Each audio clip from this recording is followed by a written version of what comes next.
Hi guys, I hope this is all well. I've got a bit of time to kill, so I thought to do a quick video on Grifty Ho Blanchard. So I saw this video that she shared. I think it's called I Am a Killer on Netflix. I don't know, I've not seen it myself. But she's talking about some of the inmates she knows. And I mean, she's talking shit about them. And then putting it on social media. Is she fucking mad? Has she not seen Prisoner Cell Block H? Grifty, you better make sure you've not got a trouser press in your house. You'll end up like that guy from Scary Movie. To be fair, I do see the resemblance already. Now, we all know Grifty Ho is as thick as pig shit and doesn't care about anyone else, unless they can do something for her. But surely even she thinks it's a stupid idea to trash talk these inmates who are going to get out one day when she's got a baby at home. I honestly believe she's got 2 brain cells and they're fighting for 3rd place. Let's have a look at some of the things she said about her former inmates. And Stoddy. And I knew her a lot better than I knew the other one. And I can attest to the fact that, like, I know I'm no one to talk, but I am allowed to have my opinion about the women that I did time with. And she legit is the creepiest woman that I have ever met. Talk about the pot calling the kettle black. This coming from the woman who unalived her mother with a boyfriend and then made this video immediately after. Grifty, you're creepier than this guy from Poltergeist 2. Stuff of fucking nightmares that guy was. But he's nothing on you. I'm feeling it. Hi, honey. I'm feeling it. He's eating a brownie. But later he will be eating me. Hi, honey. She literally is that dead behind the eyes. Who does that remind you of? Okay, so this woman is actually evil and doesn't deserve to be freed. She committed a horrible crime, just like Grifty Ho, who also shouldn't be free. On the crime. And so anyway, my experience with her is, this is one of those women that prison is truly built for. She hemmed her family for no reason. Okay, so what you're saying, Grifty? She deserves to stay in prison for the rest of her life. That's what prisons were made for. Yet you literally committed the same crime. Murdered your own family for no reason. And you're completely free. And you think that's right? So, I can literally attest to the fact that she's super creepy. She has no remorse. She doesn't take accountability. Is she taking the piss? She's literally describing herself and saying this woman deserves to stay in prison forever for committing the same crime, feeling no remorse. Surely this is satire. Then she's talking about this other woman. She says she doesn't really know her, but that doesn't stop her from having a pop. Kimberly Duncan, how should I say this? She's just one of those people that is just super negative all the time, and that's really all that I can say about her. Do I say anything at all? How fucking pointless was that? I personally didn't know her. Oh, so she doesn't know this one either, but that doesn't stop her having a bitch. She was one of those girls that was in, like, the mean girl clique. She was best friends with a woman that I personally did not get along with and had problems with.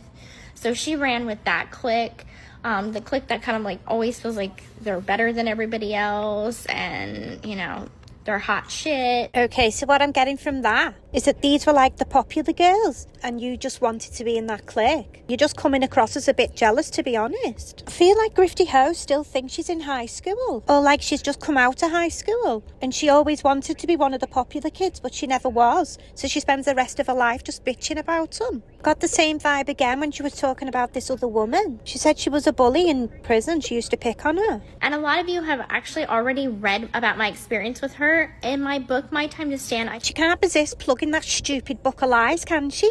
I'm an author. That's my job. Social media and author, that's my jobs. Roommates for a couple months, and in that time of being roommates together, she tried to manipulate me against my family or my family against me. She passed Ken's phone number, went into my mail, found Ken's phone number, and passed it around to the entire prison. So a lot of women were calling him, hitting him up to be their trick or try to get money from him. She planted schmazer plates in my best friend's locker to get her sent to the hole. She stole from me multiple times. So in prison, makeup is like a gold mine. They sell certain kinds of makeup on commissary, so they don't sell eyeshadow, but they do sell foundation.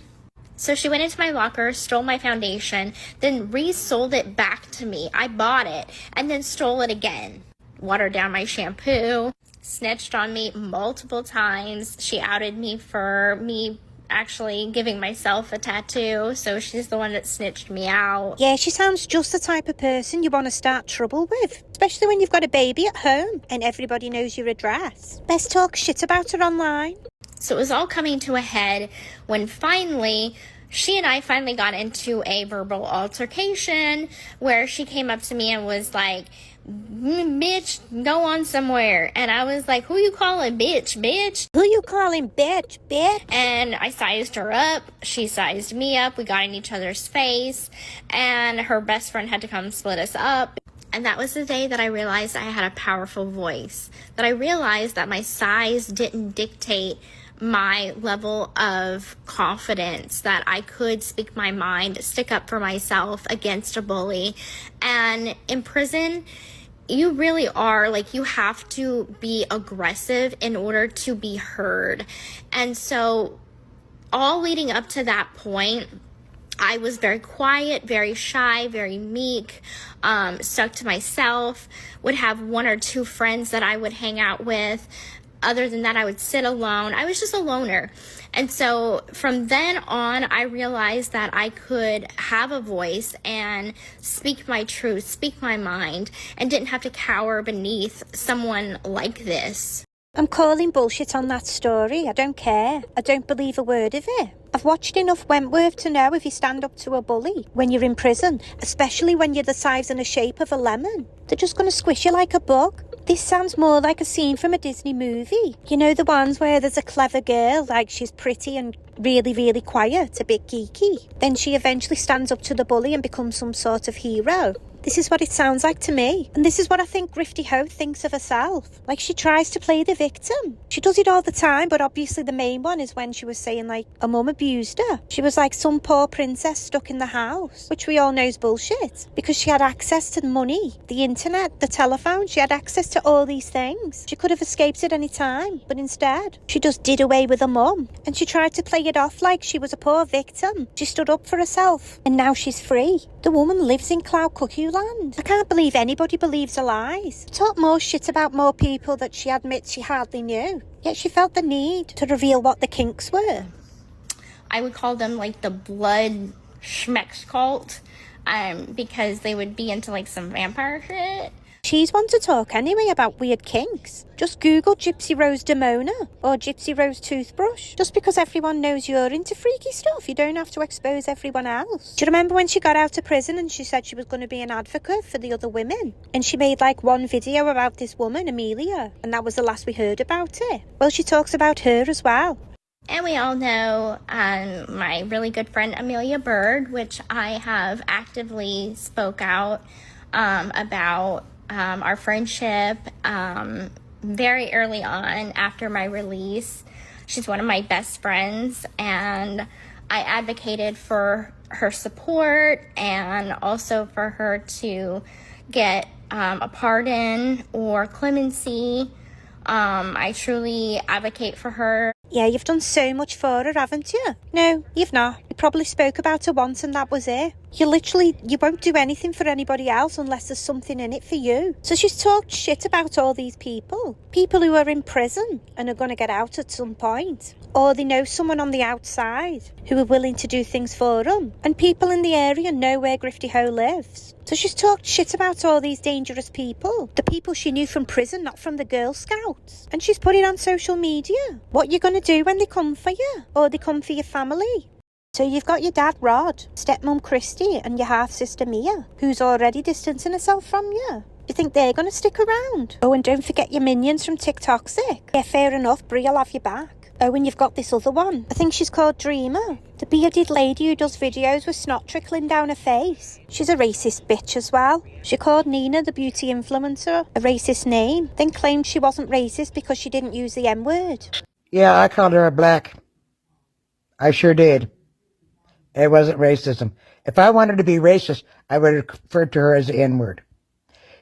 So if you don't like it, too bad. You know, when I first saw a picture of Dreamer, I thought it was an updated picture of, Sloth in the Goonies, his mum. I thought it was her. It seems like she's the one who's been dropped on her head as a baby. And look at her, she's 99 of a day. If those inmates come for Grifty Ho, she's fucked. Because the only other person she's got to fight a corner is Ken the Lurker. And I doubt he can fight his way out of a paper bag. And he doesn't really give a shit about Gypsy, so he's just going to run away anyway. But even if he didn't, what's he going to do with those noodle arms and toothpick legs? I tried finding the video again and I couldn't find it, so maybe she's deleted it, I don't know. What do you think about it? Anyway, as always, thank you so much for watching, and I hope to see you soon.